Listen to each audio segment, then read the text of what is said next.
የሰው አንጎል በጣም ትልቅ ነው። በተለይ የሰው ራስ በኢትዮጵያ ሊቃውንት ሲገለጽ መክብበ ሕዋሳት ይባላል። ሕዋሳትን ሁሉ ከቦ የሚይዝ እና በሱ ውስጥ የሚኖር ታላቅ የከበረ ነገር ነው። እንግዲህ ራስን ስናይ አንጎልን ስናይ ራስ ነው። ራስ ይሄ ነው፣ ናላ ነው። ውስጡ ደግሞ አንጎል ተቀምጦበታልና የሰው ልጅ ሲወለድ መጀመሪያ የሚወጣው ራሱ እኮ ነው አይደል? 96% ህፃናት ሲወለዱ መጀመሪያ የሚወጣው ራሳቸው ነው።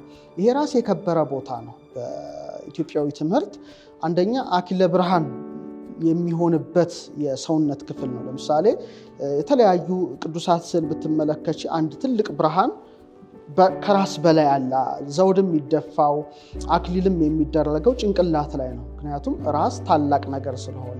ስለዚህ የሰው ልጅም እግዚአብሔር በተፈጥሮ ወደ ምድር ሲያመጣው መጀመሪያ አስቀድሞ የሚወጣው ጭንቅላቱ ነው ማለት ነው። ምክንያቱም ጭንቅላቱን መጠቀም ስላለበት ነው። እግሩን እጁን አይደለም። መጀመሪያ ሁሉንም የሚመራ ራሱን ነው። ራስ ከወጣ በኋላ ሌላው በቀለል ብሎ ሊወጣ ይችላል። ሌላው ቢቀድም ኖሮ ራስ ከበድ ስለሚል ለመውጣትም አስቸጋሪ፣ ህፃኑም ሊሞትም ይችላል ከእስትንፋስ እጥረት የተነሳ። ምክንያቱም ራስ የህይወት እስትንፋስ ከአምላክ የተቀበልንበት ቦታ ነው። ስለዚህ ራስ መሪ በመሆኑ ሁልጊዜም በተፈጥሮ አንጎልን የያዘ ራስ ይመጣል ወደ ምድር ማለት ነው። ይሄ በጣም የራስን ታላቅነት ይገልጻል። ለምሳሌ መጋረጃ ቢኖር ብለሽ አስቢ። ንጉስ ዘውድ ደፍቷል እና መጀመሪያ እንደዚህ ብሎ ሲወጣ፣ ጎንበስ ብሎ ሲወጣ መጀመሪያ ምንድን ነው? ዘውዱ አይደለ? ዘውዱና ራሱ ነው የሚወጣው። ስለዚህ ሰውም ወደ ምድር ሲቀላቀል አስቀድሞ ራሱ መውጣት አለበት፣ ዘውድ የሚያርፍበት ራሱ። ስለዚህ አንጎል በጣም የከበረ ነው። ናላ የራስ ቅል የምንለው እና ለምሳሌ ጭንቅላት አንጎልን ይጠብቃል። እንደምታውቂው የራስ አጥንት ያንን ይጠብቃል። ሁለተኛ እንድናስብ ያደርጋል፣ እንድንመረምር ያደርጋል። አንጎል እንድናውቅ ያደርገናል። ስለዚህ አልፋ እግዚአብሔር ባወቀ የሰው ልጅ ሲወለድ ከከበሩ ሕዋሳቱ በጣም የከበረው ጭንቅላቱ ነው አስቀድሞ ምድርን እንዲቀላቀል የሚያደርገው። ሌላው ጭንቅላት ወይም ራስ በኢትዮጵያዊ እውቀት 7ቱ መብራቶች የሚያበሩበት ተብሎ ይገለጻል። ለምሳሌ ጠቢቡ ሰሎሞን በጣም ጥበበኛ ነው እና ምን ይላል? ጥበብ ሀነጸት ላቲ ቤተ፣ ጥበብ ቤትን ሰራች ካለ በኋላ ወአቀመት ላቲ 7 አዕማደ፣ 7 ምሰሶችን አቆመች ይላል። ምንድነው ጥበብ? ምንድነው 7 ምሰሶ ሲባል ጥበብ እግዚአብሔር ነው። ቤቱ ዩኒቨርስ ነው። አጽናፈ ሰማይ አጽናፈ ምድር ነው። 7 ምሰሶች 7 ውለታት ብለሽ ልታስቢ ትችያለሽ። ይሄ አንደኛው ነው። ሁለተኛውና ትልቁ ግን የሰው ልጅ ራስ ላይ የተቀመጡ 7 ነገሮች አሉ። ራስን ነው ዛሬ ራስን፣ ብሬንን፣ ናላን ወዘተርፈ ስለምናነሳ ለምሳሌ ፊታችን ላይ 2 አይኖች አሉ፣ 2 ጆሮዎች አሉ፣ 2 የአፍንጫ ቀዳዳ አለን፣ አፍ አለን። ሲደመር 7 ነው እና ጥበብ ማደሪያው እኛ ነን። በተለይ ደግሞ ራሳችን ነው፣ ልባችንና ኩላሊታችንን በመቀጠል እና 7 ምሰሶ የተባሉት እነዚህ ናቸው። 2 አይን፣ 2 ጆሮ፣ 2 የአፍንጫ ቀዳዳ፣ ሁሉም የሚገኘው ራስ ላይ ነው። ሌላው አንድ ሕፃን ምድርን ሲቀላቀል አንድ አሻራ አሳይቶ ነው የሚወለደው። ቅድም ጠቅሻለሁ፣ 96% ሰው ሲወለድ በራስ ጭንቅላቱ ነው፣ ችግር ካልተፈጠረ በስተቀር በተፈጥሮ እግዚአብሔር ሲያመጣው እና አንድ ሕፃን ሲወለድ እናት ልብ ብላ ብትመለከተው 7 ቀዳዳዎች ጭንቅላቱ ላይ አሉ። አንደኛው እዚህ ጋር የሚገኝ ነው፣ የዳይመንድ ቅርጽ አለው። ብዙዎች እናቶች ያውቁታል፣ አሻራ ሊሉት ይችላሉ። አንቺ እንግዲህ ልጆችሽን በወለድሽ ጊዜ አይተሽው አላየሽው ይሁን አላቅም። ፎንታኔል የሚባል አለ በሳይንሱ፣ በእኛ ደግሞ ድማህ ይባላል። የራስ ቅል አጠቃላይ ራስ ቅል በተለይ ሴንተሩ ግን እዚህ ጋር ፊት ለፊት 4 እንትኖች ነው። ዳይመንድ ቅርጽ ነው፣ ስኩዌር ነው። ኋላ ላይ ደግሞ 3 ማዕዘን ጂኦሜትሪ ነው። ሰው ሲወለድ ጂኦሜትሪ ነው። 4 እዚህ ጋር 3 እዚህ ጋር። ይሄ ቶሎ ይዘጋል በእንትኖቹ አሻራ ሊሉት ይችላል፣ ግብግቢት፣ አሻራ ወዘተርፈ የሚል ስም አለው። ነገር ግን በዚህ በጥበቡ ትምህርት ሌላ ጉዳይ ነው። እነዚህ እንደ በር ናቸው፣ ድልት ነው የምንላቸው፣ ወይም በር መተላለፊያ ወይም አንቴና ማለት ትችላለች፣ ሲግናል የሚስብ እና ይሄ ፊት ለፊት ያለው 4 ነው። እሳትን፣ ውሃን፣ ነፋስን፣ መሬትን ይወክላል። ከበስተጀርባ ያሉ 3 ናቸው። ትራያንግል ወይም 3 ማዕዘን ነው። ልብን፣ ቃልን፣ እስትንፋስን ይወክላል። ስለዚህ ሰው ራሱ 7 ነገር ነው። እሳት፣ ውሃ፣ ነፋስ፣ መሬት አለው። ልብ፣ ቃል፣ እስትንፋስ የነፍስ 3ቱ ባህር ጠባያት። ይሄ ደግሞ 4ቱ የሰው ባህሪያት የስጋ ባህሪያት ማለት ነው። ሲጣመሩ ነው ሰውን ሰው የሚያሰኘው እና እነዚህ ለህፃኑ ምን ያደርጉለታል? ረቂቁን ዓለም እንዲያ ያደርጉታል። ምክንያቱም ህፃናት ንጹህ ናቸው። ምንም ነገር በደል የለባቸውም። በእኛ ንጽሐ ጠባይ አላደፈባቸውም ማለት ጠባያዊ ንጽህና አላደፈባቸውም። ልክ ከመላእክት ጋር የሚተካከሉ ናቸው። ስለዚህ በዛ እድሜያቸው አባባ ማማ የሚለው ነገር ከመጀመራቸው በፊት መንፈስ ሊያዩ ይችላሉ፣ መላእክት ሊያዩ ይችላሉ።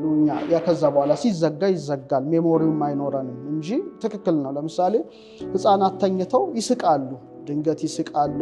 አንቺ ለማጫወት ብትሞክሪ እሱ ግን አቴንሽኑ ወይም ትኩረቱ ሌላ ቦታ ሆኖ ሊሆን ይችላል።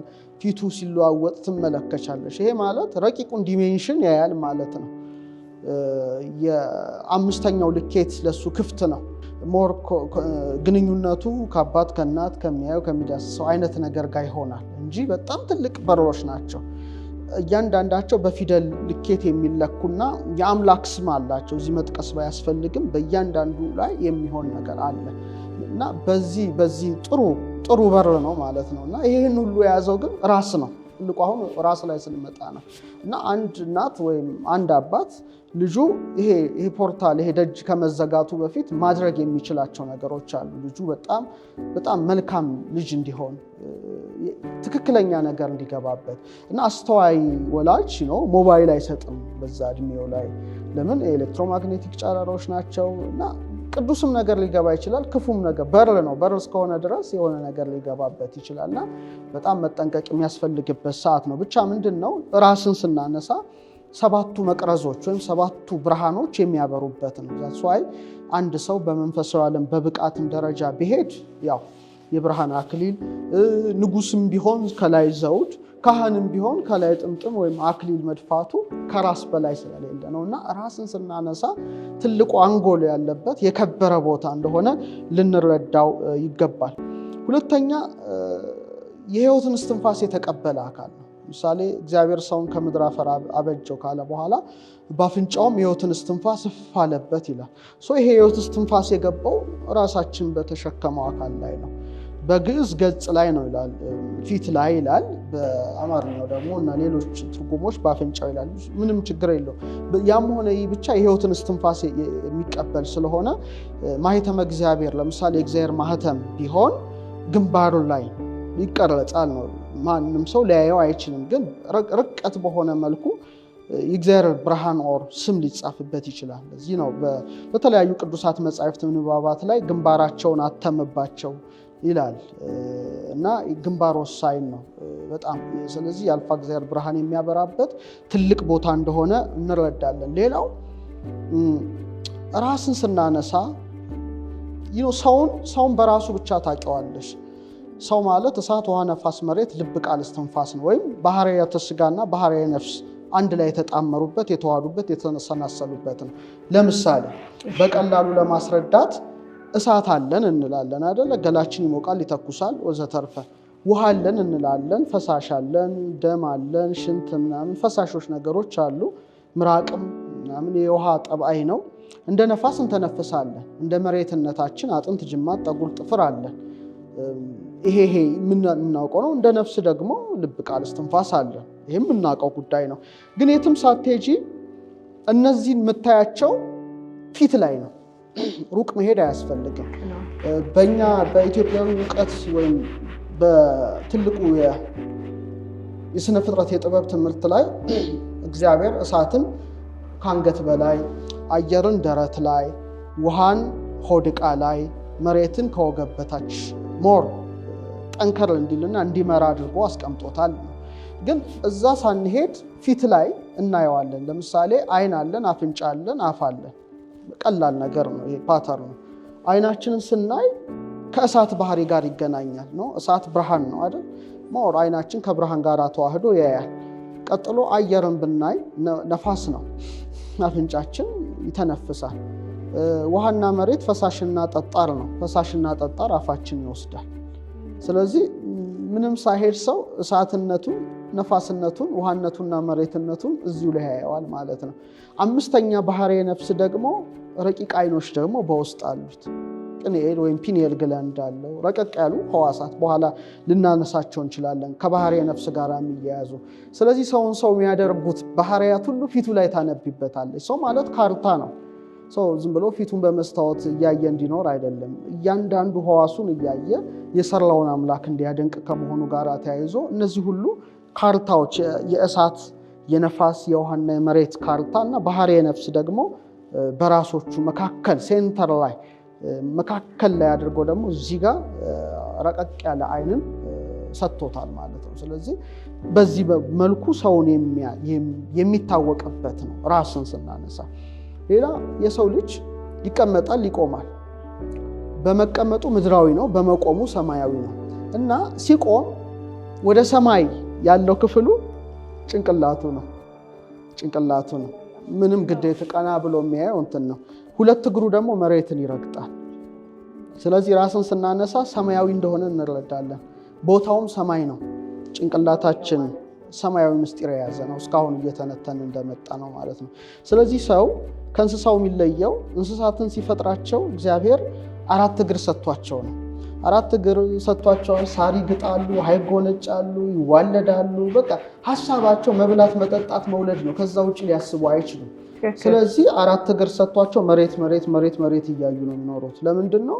ተፈጥሯቸው መሬት ነው። በቃ ከምግብ ውጭ ማሰብ አይችሉም። ከመጠጥ ውጭ ማሰብ አይችሉም። የሚጠለሉበት ቦታ ይፈልጋሉ። ከዛ ውጭ አያስቡም።